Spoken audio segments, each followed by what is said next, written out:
a sudden, I found myself in love with the world. So there was only one thing that I could do, was ding-a-ding-dang, my dang-along-ling-long.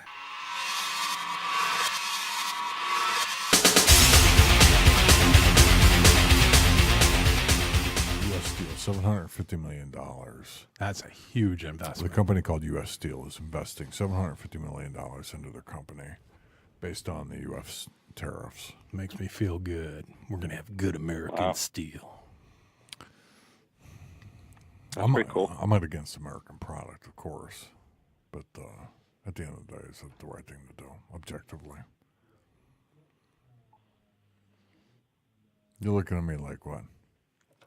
I mean, we use mostly Chinese. Steel, man. It's steel. I know. We build nations on steel. I understand. We build our aircraft carriers. We build everything on steel. I also have a coal plant across from my house. And that's okay, because we're not going to use coal anymore in our power plants. So don't worry. It's fine. Across the street from me, there's a coal plant. Yeah, it'll go away. Don't worry. So you think it's a good idea for, objectively, don't misunderstand. Great. American jobs, get it. U.S. Steel, get it. Yeah. Question is it really helping in the overall scheme of things? The tariffs. The tariffs? Yeah. Well, I think the tariffs are a bold move. I don't know enough about economics and trade to really know if it's at the end of the day the right move. But I think it's a move that something needed to be done. To me, it seems like a common sense move. It doesn't seem fair that other countries charge tariffs, and if we try to charge a tariff, we're chastised. It's the same thing as the immigration. Other countries have borders, and no one gives them a hard time. We try to secure our borders, and all of a sudden we're, the evil empire. So I look at it the same way. I mean, we need to protect our best interest, and no one's done anything about it over the years. So Trump, like everything else he does, seems to be a little bit outside the box, but it's moving things, it's shaking things, it's getting people talking, and so far it seems to, at least be doing things in terms of moving things in the right direction. It's a good perspective. I think you're talking about basically the trade imbalance that we've had for the better part of 20 years, right? Exactly. Yeah, even longer, like 40 years. Since 50? we gave since World War II, gave basically. countries those tariffs to help them recover from the devastations of war, World War II, etc. So we did that to help them out, but now it's just like given that we're just going to allow them to continue to do that. And then when we try to introduce tariffs to balance the playing field, we get chastised. It just doesn't seem right. So how do you think the problem is Trump doesn't have a good way of articulating it, and so he muddies the waters, and people aren't able to see through the clutter. So how do you think he'll deal with the Chinese at the end of the day? Because that's the number one imbalance, right? I mean, so it's tit for tat. We impose a tariff, they impose a tariff. Obviously, they're trying to keep the imbalance favorable to their end because we have a lot of imports. A ton of imports from them.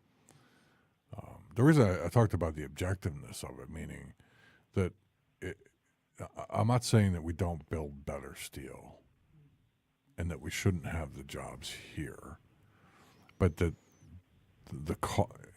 it's the same reason you outsource anything. It comes down to money, right? Cost, right? So outsourcing IT, outsourcing quality comes down to it at the end. Not disputing quality. Look, you and I both know that outsourcing information technology, and let's say steel, for example, the quality of the Chinese product is not nearly that of an American product. If the Defense Department is sending out an order for steel to China, they aren't going to make that steel, and they aren't going to have the quality controls. Shoot, I mean, when they put Craftsman out in China, I mean, I got pictures of wrenches that says, it's misspelled on the wrench. What? I mean, it's like quality control. How close are you going to make it? Right? Well, the problem is, I mean, people are going to provide a better product and lessen their profit margin to win a bid or to get a job. But then slowly over time, they're going to do the same thing that everybody else does. They're going to lower the quality, raise the prices, they improve profit margins. Right. So, you know, it's just, I mean, that's just how it goes. You know, so in terms of getting people to, you know, to do something immediately and to provide a better product, I mean, you know, that's our initial. People will do that to, like I said, to win the job. And to get back to the other question in terms of Trump's, you know, dealing with China on a long-term basis, I mean, the problem is, you know, if he doesn't get reelected, everything that he's set up, you know, he's not going to be able to accomplish in 4 years, because it takes a lot longer than 4 years to do anything. So you get a new president that comes in, and they're just going to undo everything that he tried to set up. Yeah, there's my guess. There's the cycle and the pendulum of politics, right? Exactly. It's a pendulum. Right. So, leading into the last question. But I think he needs to stick to his guns, and he needs to hold firm. And I think China's already shown signs of, you know, wanting to come to the table and you know, make arrangements. Exactly. But you know, try to work something out. North Korea. Look at North Korea. They came to the table. Look at, I mean, Well, everybody's dealing with this bit differently. skeptical. I'm a little bit hesitant about North Korea just because, you know, it's North Korea. But yeah, no, I hear what you're saying. I mean, no one else has been able to accomplish what Trump's been able to accomplish with North Korea. It may not be the most eloquent way of communicating, but Twitter is not eloquent by any means. And if you can throw that out there, and you can get, you know, another leader of another country to cave like he did. I mean, there was a whole bunch of reasons about it and things we will never know, right? But I mean, China is at least wanting to play with us, and they're like, okay, well, we'll talk. But I mean, we've been laying down for the world. We've been the world's piggy bank for so long. No, right. We've been handing out money. Totally in agreement. And Obama was the worst. And yeah, so I mean, everything that Trump does, I mean, I agree with, you know, 90% plus of his policies and everything. And you know, and it's I just think it's funny how the left and the liberals are just like so up in arms. But I mean, if you look at everything he's accomplished, I mean, no one's even come close to what he's accomplished, you know, in terms of first 2 years as president. And it, you know, just in terms of you know, economically, foreign policy, everything that he's doing domestically to just shake things up and get things done. I mean, no one's ever done that. And think of all the things that he said that he was going to do as president, in terms of, and then how much of that he's actually has achieved or is close to achieving. I mean, you know, his statistics are, you know, are awesome. I've been on this planet for what, like 50 years, right? I have never seen a politician. 12. I'm sorry, 16. It's my fake ID. Four cycles. Right. But I'm telling you, you look at what he does, what he said he was going to do. He's the first president I can remember, besides Reagan. And even Reagan caved on a whole bunch of shit. As soon as he got in office and people told him, this is how it's done, he caved on a whole bunch of things. This guy is not caving. He's like a train, and he is rolling, and he is not going to stop for anybody. He doesn't give a shit. No, and the thing is, he's not. I don't think he's. At the end of the day, I don't think he's malicious. I think he has all the best intentions in the world, and that's why I actually believe that, and that's why if he screws up or he does something stupid, or maybe if he ruffles feathers a little too hard, I'm like, so be it, because I really truly believe that he loves the country, and at the end of the day, he wants to do the best thing possible for the country. And he's smart enough to know that the world is so complicated, and there's so many groups, and there's an organization for everything, against everything, that you're gonna get people upset. You're gonna get groups upset. You can't go about your business without doing that. But he understands that, and he just moves forward. And I think he really does. I think he's got the best intentions at heart. So let me summarize for you. You're definitely a Democrat. That's clear. He's a Nazi. We've clearly Nazi. clearly figured out that you're a Democrat. That No, but listen, escalated quickly. Yeah. So let me ask you something. Not you, Chris. I meant Trump. Oh, Sorry. So we talked a couple weeks back about whether we thought, and this is my opinion about it.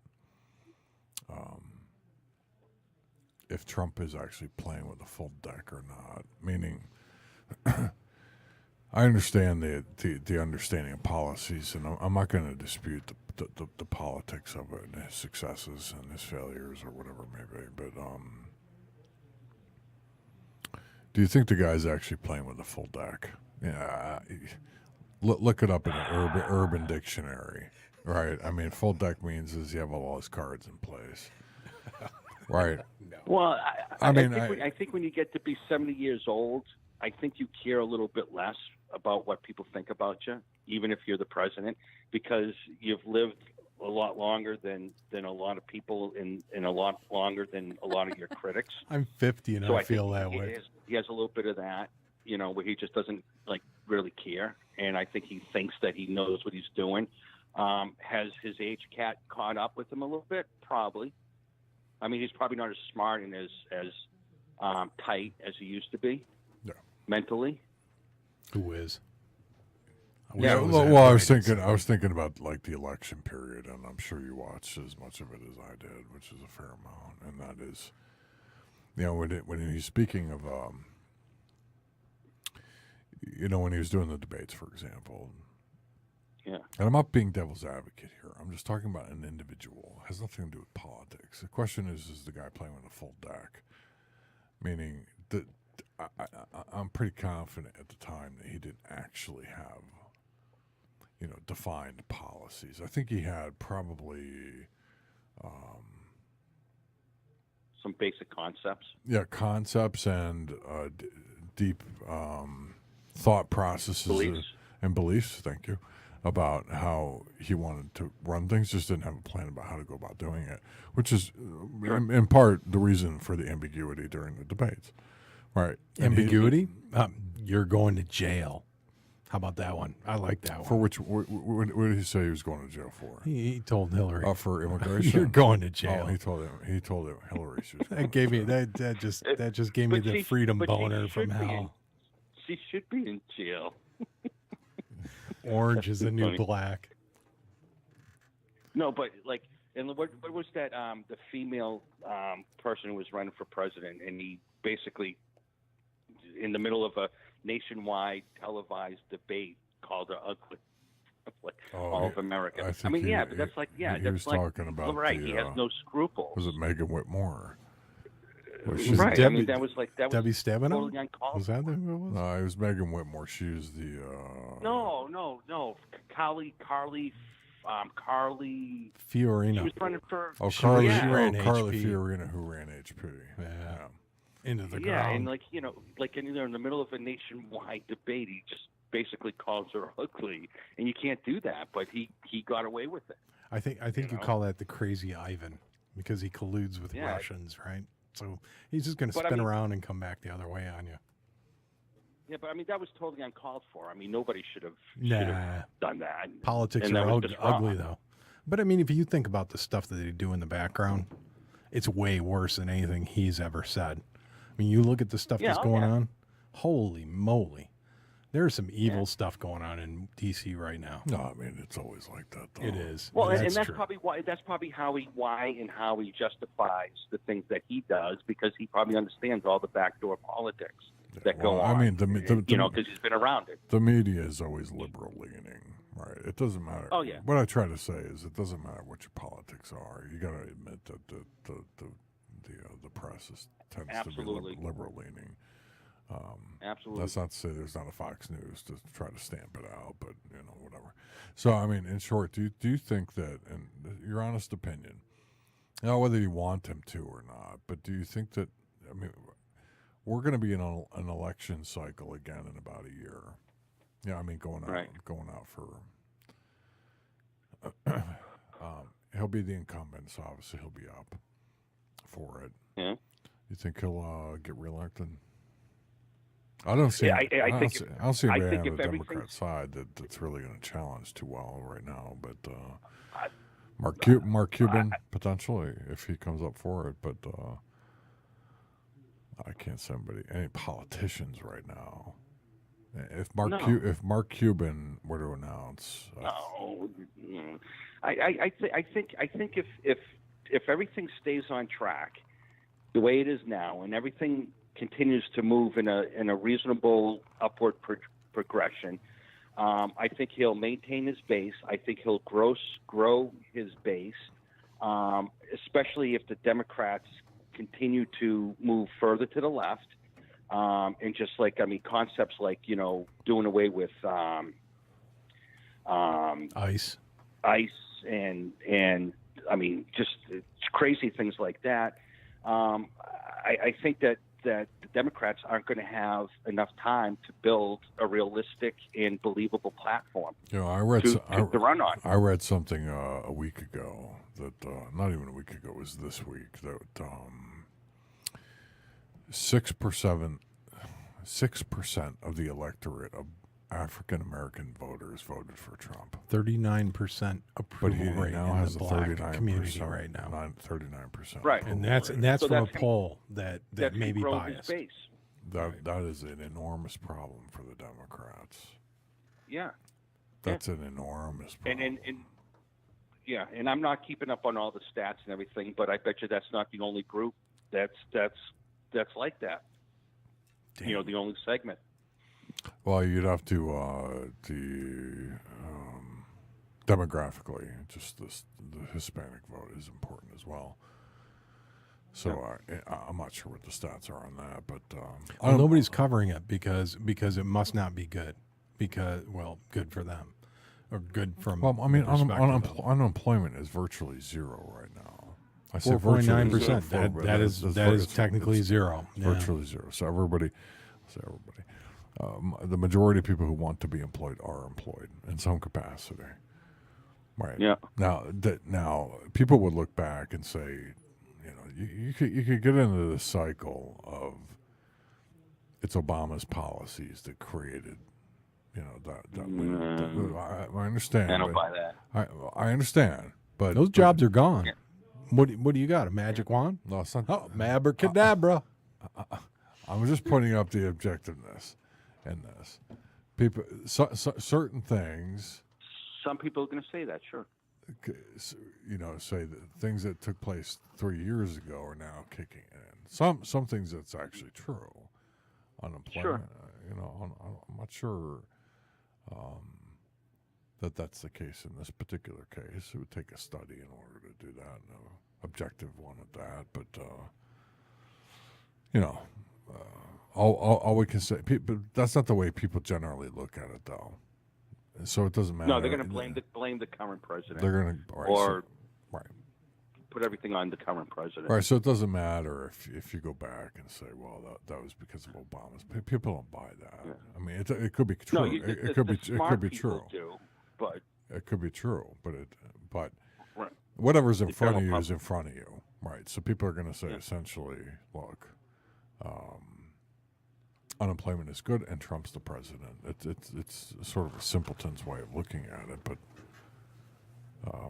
that's the way it is. And so, I mean, all in all, you think he'll get elected again? I do. I definitely do. Yeah. Unless something major happens, where for example, they all of a sudden it turns out that there was collusion on the Russian, with the Russians on the election. If all of a sudden something like that, there's a smoking gun, outside of something like that or something drastic, I think everything's moving in the right direction. Where 2 years is like nothing. You blink and 2 years go by. Yeah, so I think in terms of re-election, I think absolutely he'll be re-elected. Even if there was collusion, he'll still get a pass.